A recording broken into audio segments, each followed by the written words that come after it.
자, 오늘은 여호와 우리 하나님과 같은 분이 계실까라고 하는 제목으로 은혜의 시간을 좀 나눠보고자 합니다. 시편 113편은 저자가 누구인지 우리가 알 수가 없는데, 유대인들의 절기인 유월절이 되게 되면 출애굽했던 그 기억을 상기하면서 이 시편을 찬양으로 불렀습니다. 유월절 식사를 하기 전에 두 곡을 부르는데, 그 두 곡 가운데 하나가 시편 113편이고 시편 114편입니다. 유대인들은 시편에 곡을 붙여서 찬송을 올려드렸습니다. 그 전통이 아주 오래되었죠. 오늘 본문의 배경을 이루고 있는 것은 430년 동안에 애굽의 바로 왕으로부터 식민 통치를 받고 있던, 거주 이전의 자유도 없고 직업 선택의 자유도 없는 그런 상태 속에서 하나님께서 정하신 때가 되자 애굽으로 내려갈 때는 70명이었지만 장장 200만 명에 달하는 거대한 민족이 된 이 이스라엘 백성들을 홍해 바다를 건널 때도 마른 땅처럼 건너게 했던 그 출애굽의 역사를 기억하면서 이 시편을 찬송하고 묵상했다라고 하는 것을 기억할 필요가 있습니다. 할렐루야라고 하는 뜻은 여호와를 찬양하라라고 하는 의미입니다. 할렐루, 찬양하라라는 의미고, 야가 여호와라고 하는 뜻입니다.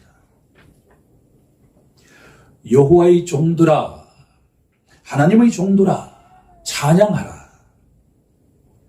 여호와의 이름을 찬양하라. 여호와의 이름이라고 하는 것은 동격입니다.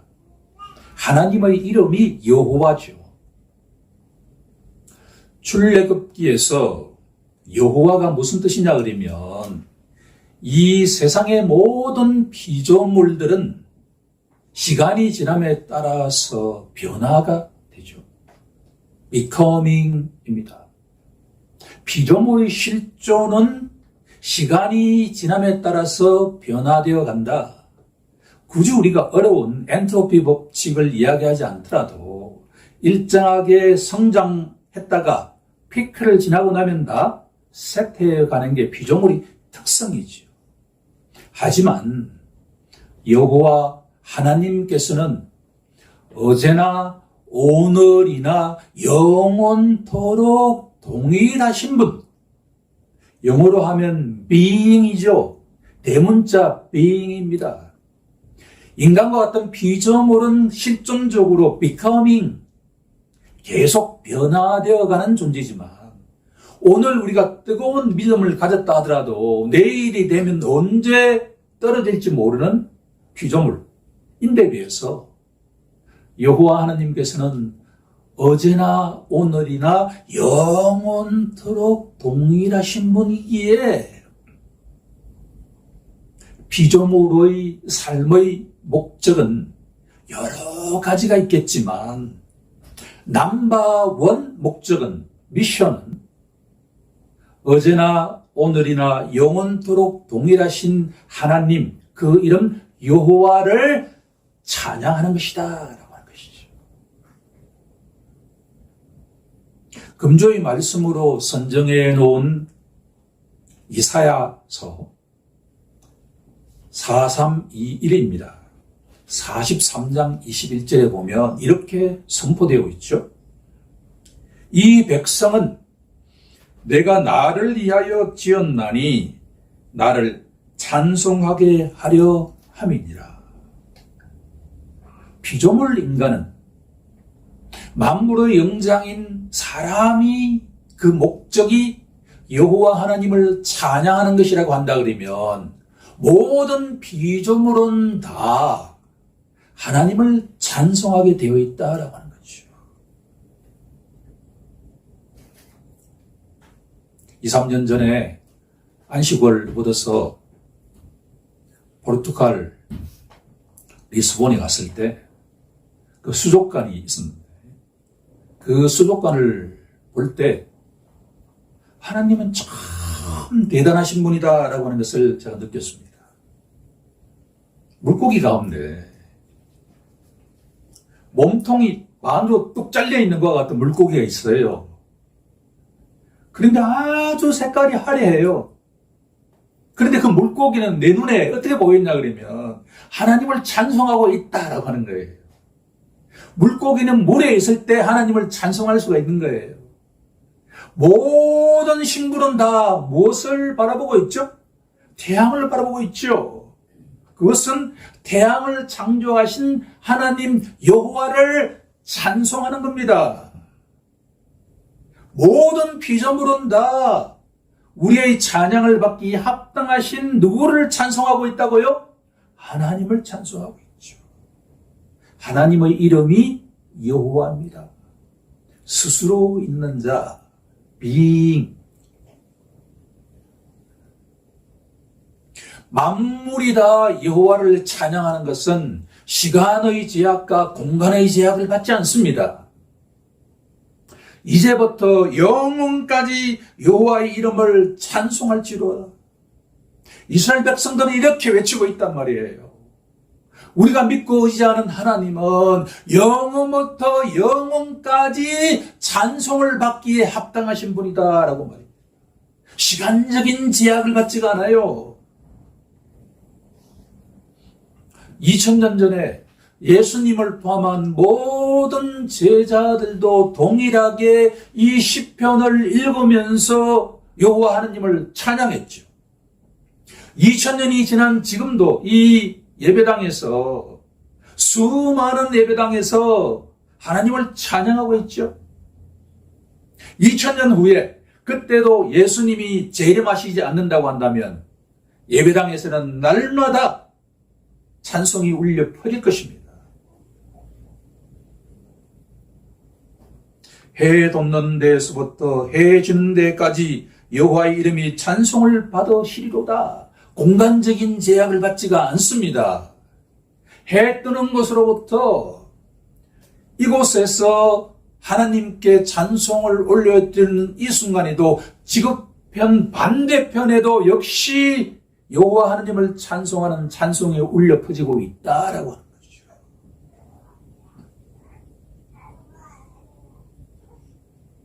그렇습니다. 우리가 찬송을 올려드리는 하나님은 높고 높고 높으신 분입니다.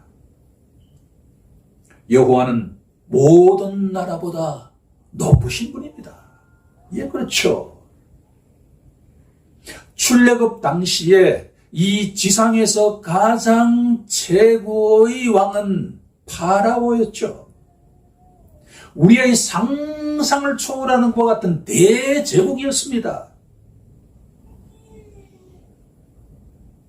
문명도 우리가 지금도 따라가지 못할 정도로 높은 문명의 수준을 갖고 있었습니다. 하지만 성경은 바로 그 대제국의 왕 중의 왕인 바로 왕보다도 더 높은 신분이 누구라는 이야기예요. 하나님이다라고 하는 것이죠.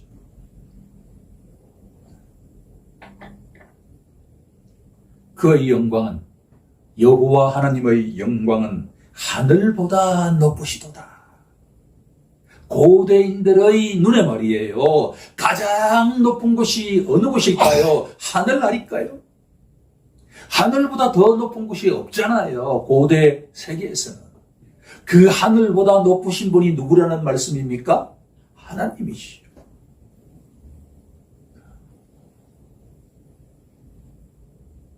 그 하나님은 시편 113편 5절 마지막 부분을 보니까 높은 곳에 앉아 계신다. 보좌에 앉으신 여호와 하나님을 찬송하라. 요한계시록의 내용은 다 이렇게 되어 있습니다. 모든 피조물들은 다, 천사를 비롯한 모든 피조물들은 다 보좌에 앉으신 하나님을 찬송하라. 시편 기자는 이렇게 우리에게 시적으로 표현합니다. 여호와 우리 하나님과 같은 이가 누구리요? 있다는 말씀입니까? 없다는 말씀입니까? 없다는 거죠. 여기 모인 모든 주의 백성들은 얼마나 운이 좋은 백성인지요. 이렇게 만왕의 왕이고 만주의 주이신 하나님 여호와를 우리가 경배 찬송할 수 있다라고 하는 게 매주 이루어지니까 너무나 당연하게 생각할지 모르지만 때가 되면 우리가 이 땅을 떠나서 누구를 만나게 된다는 겁니까? 그 하나님을 만나게 된다는 거잖아요. 우리의 마음속에 그와 같은 비전이 살아 움직이길 원합니다. 때가 되면 그 하나님을 만날 수가 있다.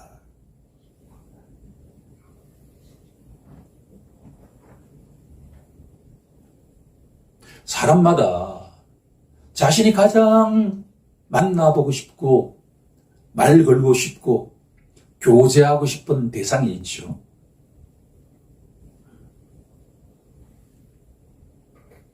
BTS를 좋아하는 아미들은 전 세계에서 BTS하고 이게 저녁을 한번 먹고 싶지 않을까요?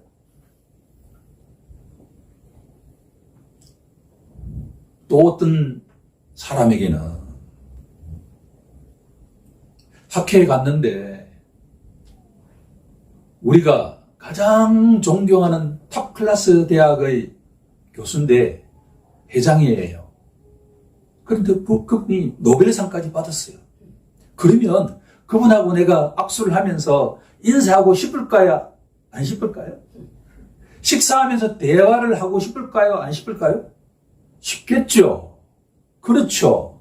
그런데 만왕의 왕 만주의 이준 저 하늘보다 높으신 하나님은 우리에게 너무나 먼 당신이 아니냐 말이에요.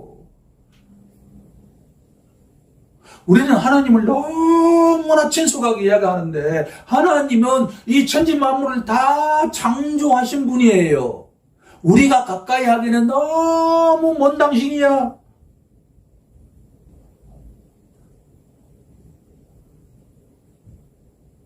월드컵 이야기를 해보죠. 오늘 아침에 저하고 아내하고 영국을 막 응원하면서 2대1로 노르웨이한테 이겼어요, 이렇게. 근데 홀란과 케인은 전혀 골을 못 넣고, 레알 마드리드 뛰는 웰링엄이라고 하는 친구가 2골 넣었어요.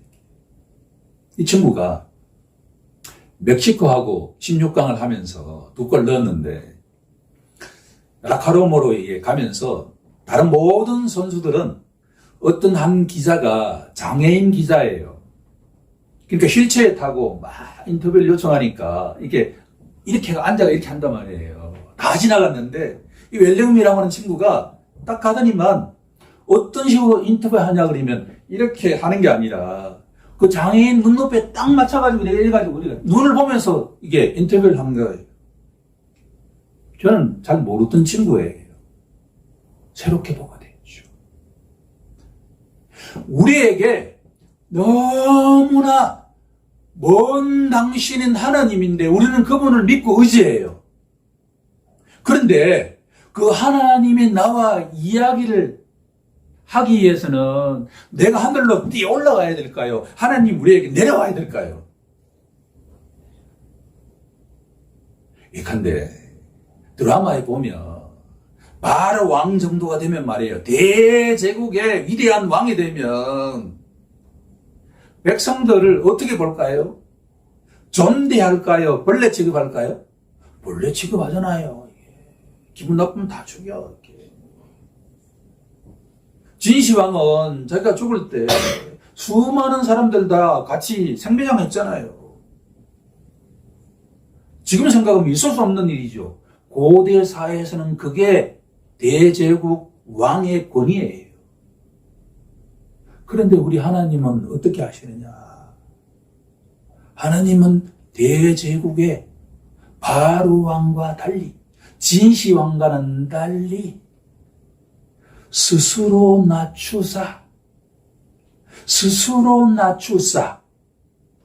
이 땅에 하나님의 모습으로 오시는 게 아니라 낮고 낮은 인간의 모습으로 오신다라고 하는 거예요. 성경에 그게 우리 하나님의 성품과 방식이에요. 우리나라는 작은 나라잖아요. 지금 전 세계의 탑10 안에 드는 모든 분야의 탑10 안에 들어가는 great nation이 되어 있지만 우리나라는 지역적으로 작은 나라예요. 근데 이 작은 나라의 대통령이 한번 우리 교회에 뜨면 어떻게 되느냐. 경호원들로 이게 혁신도시인데 경호원들로 쫙 이렇게 뿌려진다니까. 그게 법으로 다 그렇게 되어 있어.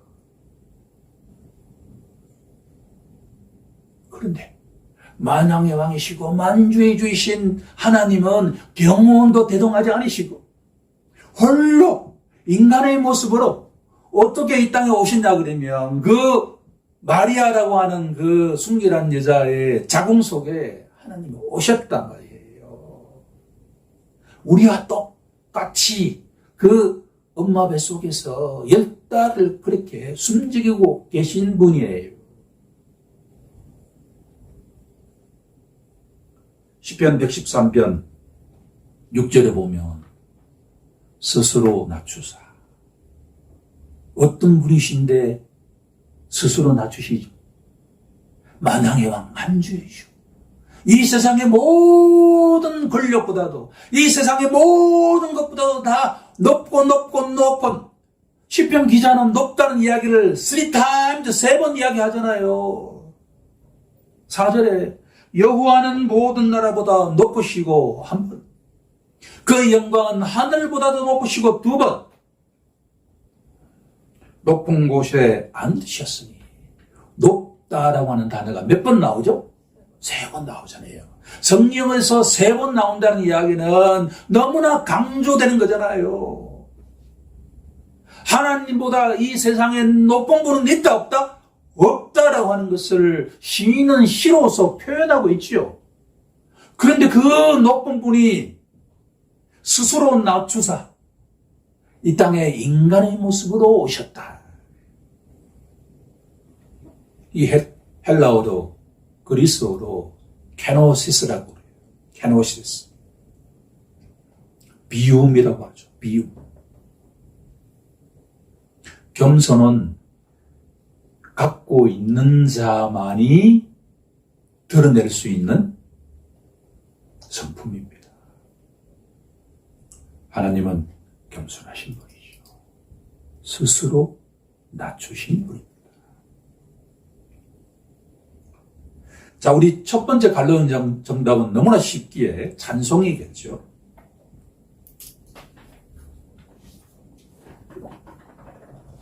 자, 두 번째 갈로의 정답은 뭘까요?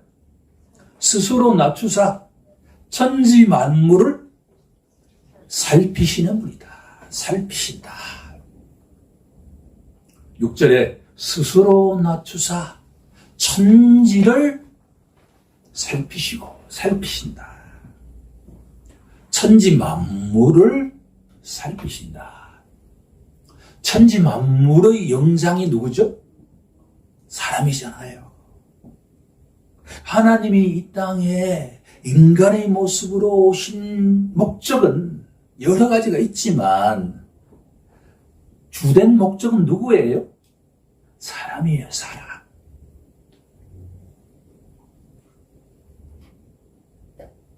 이 시편은 지금 이 대목에서 우리가 명확하게 성경 전체의 메시지를 깨닫지 못하면 그 은혜가 반감될 수 있는 지점인데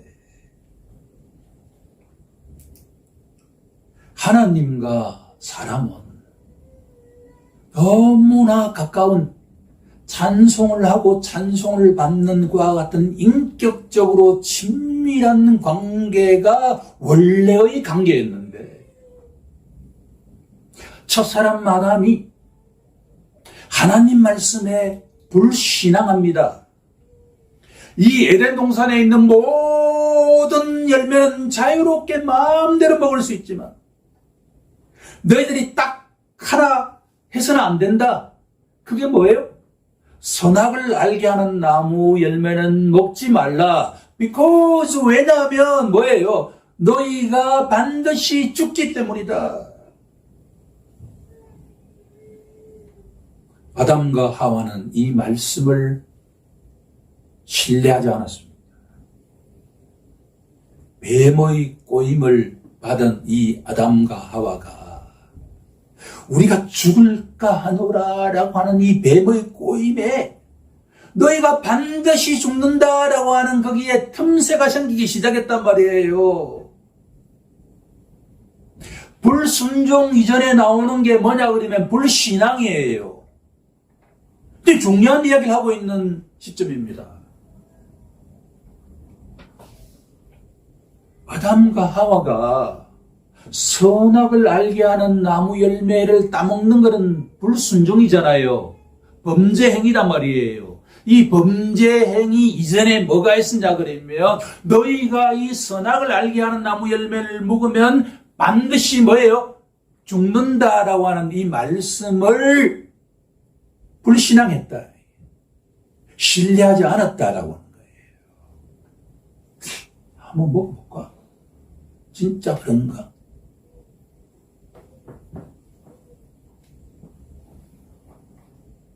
하와가 그 열매를 먹고 난 뒤에 남편하고 죽고 난 뒤에 인간에게 죄가 들어오고 난 뒤에 첫 번째 들어온 인식이 눈은 밝아졌는데 수치심이 들어오게 되었죠. 너 벗었네?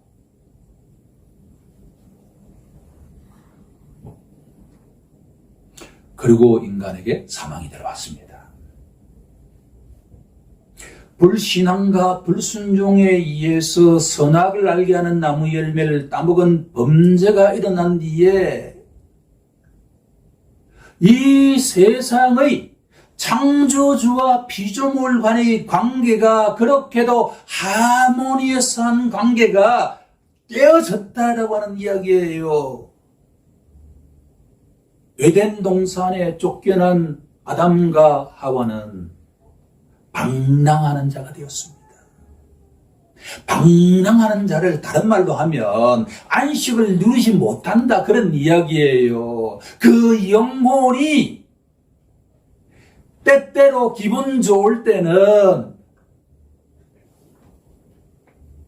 근데 항상 누리는 게 뭐냐 그러면 불안하고 뭔가 쫓기고 그래서 어떤 사람은 알코올을 통해서 해결하고 어떤 사람은 미친 듯이 운동을 하면서 해결하고 어떤 사람은 먹방을 통해서 해결하고 다양한 방식으로 어떤 사람은 밤새워 공부하면서 해결하는 방식은 다양하지만 아담과 하와의 그 방랑하는 신분 속에는 어린아이가 삽입과 같은 어린아이가 엄마 품에서 누리는 그 안식을 더 이상 누리지 못하는 자가 되었다라고 하는 거예요.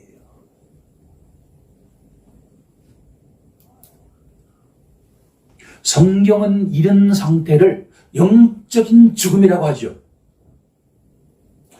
호흡하고 살아가고 있지만 대통령하고 시장하고 변호사하고 판검사하고 떵떵거리면서 다 살아가지만 숨을 쉬고 기뻐하지만 하나님 보시기에 영적으로 어떻다는 거예요? 죽었다 말이에요. 영적으로 죽었다는 거예요. 그걸 누가복음 15장에서는 당자라고 하죠. 당자. 아버지가 살아있는데 유산을 떼어달라 그래가지고 어떤 지역에 가가지고 허랑방탕하게 생활한 그 탕자. 그 탕자가 바로 아담과 하와다라고 하는 거예요. 아담과 하와의 후손은 우리 같은 사람이다. 성경은 혈통이 하나다라고 선포하고 있습니다. 우리 각 집안에 족보가 있지만 그 시조 위에는 그러면 누구냐라고 하면 아담뿐이지요. 하나님과 분리된 호흡하며 살아가지만 영적으로 죽어 있는 그 탕자가 원래의 모습으로 하나님을 찬송하게 하도록 하기 위해서 하나님이 직접 자신을 낮추사 인간의 몸으로 오셨다라고 하는 거예요. 인자가 온 것은 섬김을 받으려 함이 아니요 많은 사람의 대속물로 주려 합니다. 인자가 온 것은 잃어버린 한 영혼을 찾아서 그 영혼을 구원하기 위해서 왔느니라. 하나님이 하늘 보좌 버리고 이 땅에 인간의 모습으로 오신 것은 뭐냐 그러면 예수 믿기 이전에 나 같은 숨은 살아있지만 명예롭게 떵떵거리고 살아가지만 영적으로 죽어있는 한 영혼을 구하기 위해서 이 땅에 오셨단 말이에요.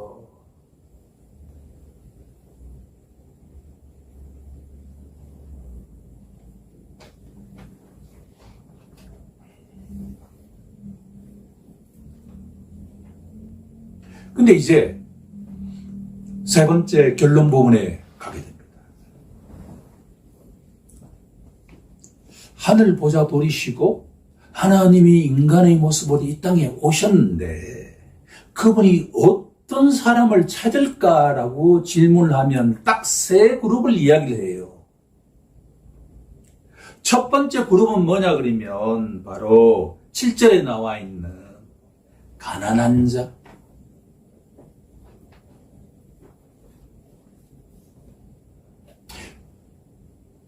인자가 온 것은 잃어버린 한 영혼을 찾아서 그 영혼을 구원하는 게 목적이신데 예수님이 찾으시는 부류의 사람은 첫 번째 가난한 자를 찾으신다. 두 번째는 뭐냐 그러면 궁핍한 자를 찾으신다.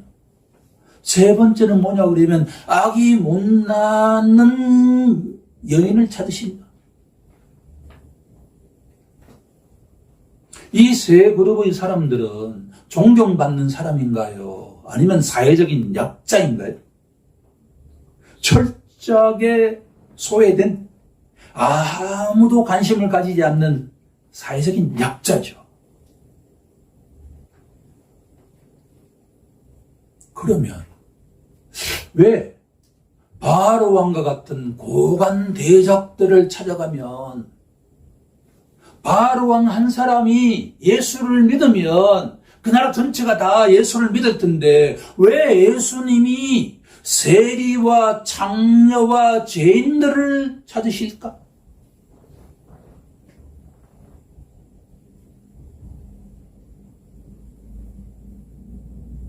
아니 교수를 하고 있는 한 사람을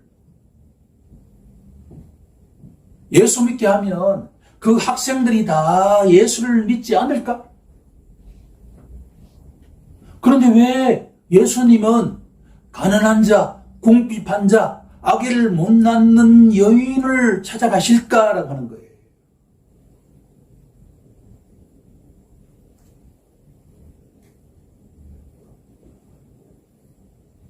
우리 함께 신약성경 마태복음 5장 3절을 한번 찾아보겠습니다.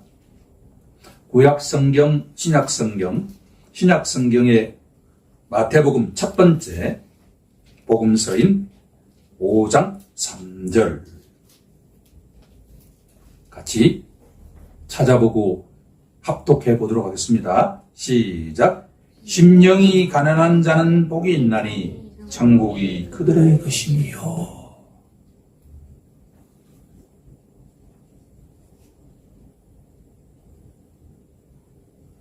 세상에서는 부유한 자가 대접을 받지만 하나님이 통치하시는 천국에서는 심령이 가난한 자가 대접받는다, 그런 이야기예요.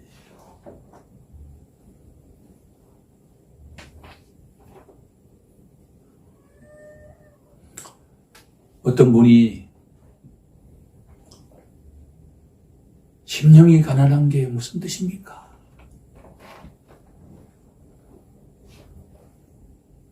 이 질문에 답하기에는 너무가 어렵죠. 쉽지 않죠. 그렇죠? 하지만 하나님 앞에 딱 선 자는 하나님과의 인격적인 관계를 가지기 시작한 자는, 다시 제가 표현해 보겠습니다. 원래 죄짓기, 죄가 인간에게 들어오기 이전에 나는 누구를 찬송하며 살았을까요? 하나님을 찬송하며 살았단 말이에요. 그런데 내가 40대 중반 이전까지 하나님을 한 번도 찾지 않았어요. 그런데 언제 하나님을 찾게 되었는가? 언제 내가 예수님을 찾게 되었는가? 세상 사람들 눈에는 완벽하게 성공한 사람처럼 보였지만 내 마음이 가난해지고 내 마음이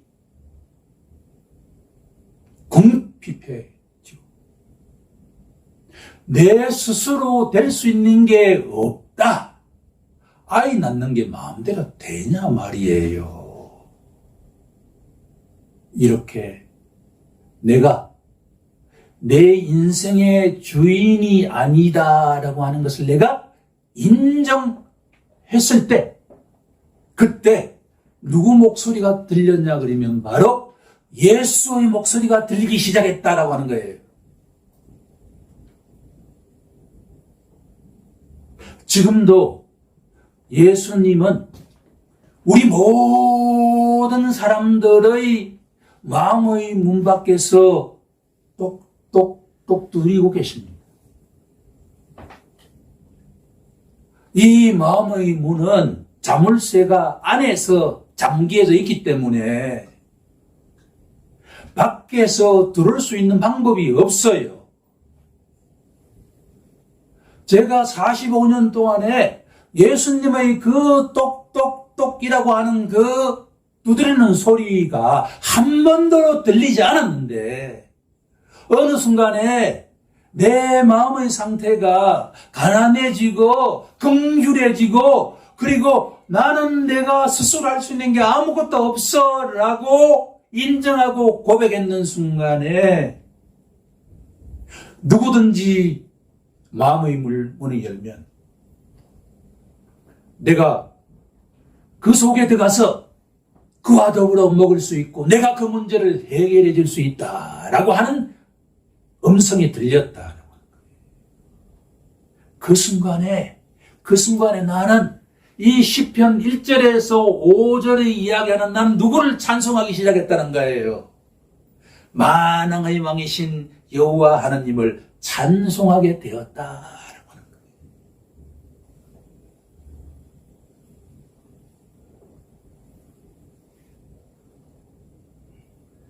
살피신다라고 하는 이 단어에는 세 가지 의미가 있습니다. 메모해 놓으시면 좋습니다. 첫 번째는 관심을 가지신다라고 하는 겁니다.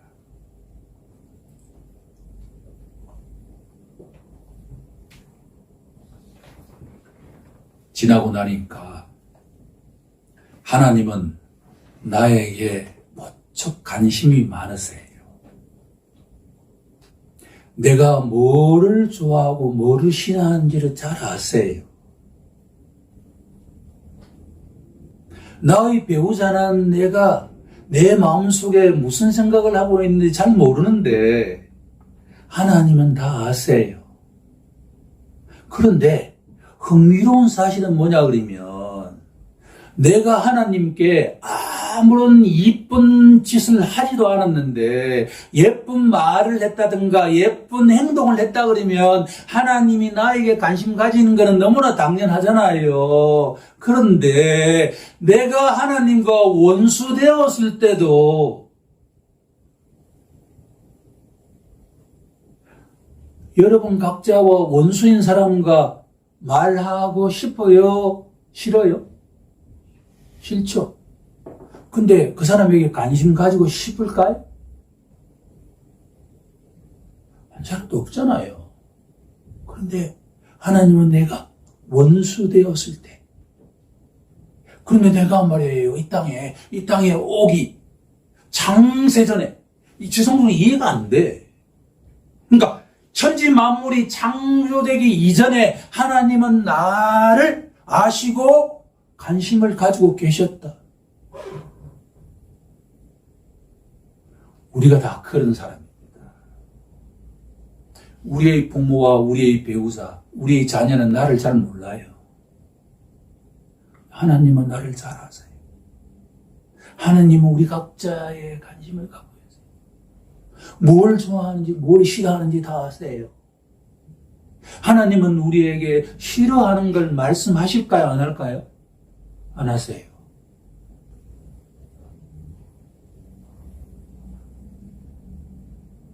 가장 가까이 있는 사람 가운데 싫어하는 건 안 하는 게 좋아요. 아무리 그게 옳다 하더라도. 두 번째는 관심만 가지는 게 아니라 보살펴요. 돌봐줍니다. 돌봐준다는 이야기는 뭐냐 그러면 사비과 같은 애가 응애 하면 얘가 물이 먹고 싶은 거구나, 배가 고프구나 하면서 태워줄까요? 안 태워줄까요? 하나님도 그런 분이에요. 너 배고프겠구나. 그래, 알아서 먹어라. 이렇게 하지 않으신단 말이에요. 우리가 필요한 모든 것들 다 채워주시는 분이에요. 세 번째, 본문이 강조하는 가장 중요한 것은 이 세 번째다라고 하는 거예요. 하나님은 가난한 자를 먼지 더미에서 어떻게 하신다? 이렇게 세우신다. 하나님은 우리 각자를 이렇게 세우시는 분입니다. 우리 스스로가 생각하기에 내가 봐도 내가 한심할 때가 있죠. 그렇죠? 사람들이 나를 벌레처럼 볼 때가 있잖아요. 그런데 하나님은 우리 벌레처럼 보이는 우리 각자를 어떻게 하신다는 거예요? 먼지 더미에서 어떻게 하신다? 이렇게 세우신다. 두 번째로, 궁핍한 자를 그림 더미에서 어떻게 한다는 거예요? 들어 세우신다. 가난한 자도 세우시고, 궁핍한 자도 세우시고, 임신하지 못하던 여자를 살리신다.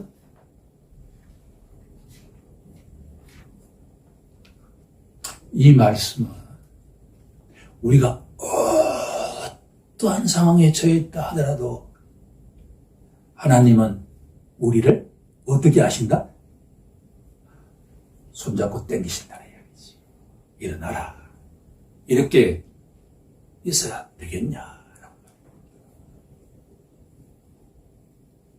그리고 오늘 아침에 묵상하는데 새롭게 들어온 단어 하나가 마지막 단어입니다. 즐겁게 하는. 우리 모두는 우리가 가면 즐거운 공동체가 되게 해야 돼요. 그 사람이 가면 막 즐거운 것과 같은 공동체의 주역이 되기를 원합니다.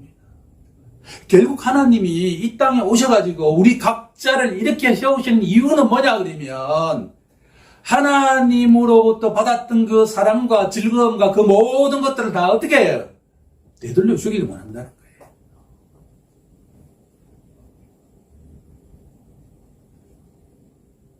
그러면 결론에 도달합니다. 그러면 어떻게 하면 이 시편 113편에 있는 그와 같은 스토리에 복을 우리가 참으로 받을까? 날마다 하나님을 찬송하면서 이렇게 세움을 받고 기뻐하면서 순례길을 갈 수 있을까? 세 번째 갈로의 정답입니다. 우리가 어떠한 마음의 소유자가 되어야 되냐라고 하는 거예요. 세 번째 갈로의 정답이 뭘까요? 가난한 마음의 소유자가 되어야 되죠.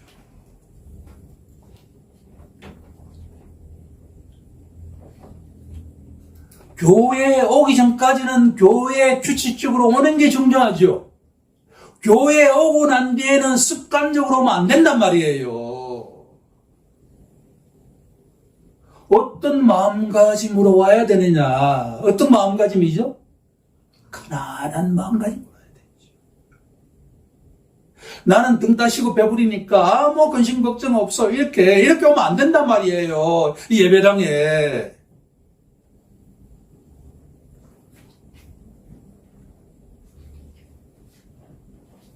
그러려면 히브리서 12장 1절에 보면 이렇게 선포하고 있습니다. 얽매이기 쉬운 것과 무거운 것을 다 내버리라. 우리의 마음을 가난하게 하는데 방해 요인이 되는 모든 방해물은 날마다 버리는 습관을 해야 돼요. 청년들은 쉽지 않을 수가 있죠. 박경래 선생님이 마지막으로 쓴 시가 뭐냐 그러면 이제 버리고 갈 것만 남아서 참 홀가분하다. 그게 순례길을 가는 자의 마음의 자세가 돼야 돼요. 신앙의 연수가 지나면 지날수록 마음이 가난한 자가 되어야 돼요. 그 비결은 뭐냐 그러면 하나님 앞에 서면, 진짜 하나님 앞에 서면 마음이 가난하지 않을 수가 없어요. 왜 그렇죠? 그분은 만왕의 만주의 주이기 때문에. 하나님 앞에 진짜 선자는 사도 바울처럼 약하고 두렵고 떨었단 말이에요. 이 말씀을 묵상하면 두렵잖아요.